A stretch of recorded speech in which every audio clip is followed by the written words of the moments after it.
छोटे से गांव में एक लड़का रहता था जिसका नाम था राजू। राजू को पेड़ पौधों से बहुत प्यार था। वो हर दिन खेतों में काम करता और तरह तरह के पेड़ पौधे लगाता।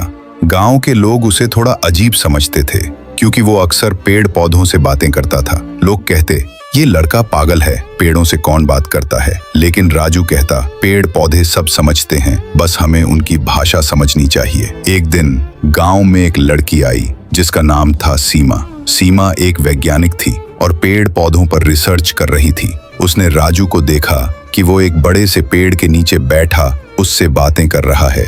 सीमा को यह देखकर बहुत हैरानी हुई।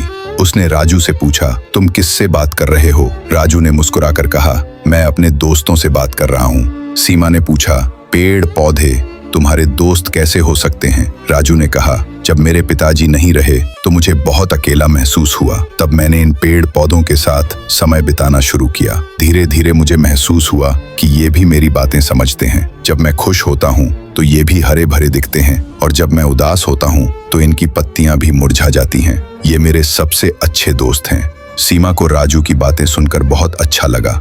वो हर दिन राजू के साथ खेतों में जाने लगी। राजू उसे अलग अलग पेड़ पौधों के बारे में बताता और सीमा उनकी तस्वीरें लेती। धीरे धीरे दोनों अच्छे दोस्त बन गए। एक दिन सीमा को शहर वापस जाना पड़ा। जाने से पहले उसने राजू से कहा, मैं तुम्हें बहुत याद करूंगी।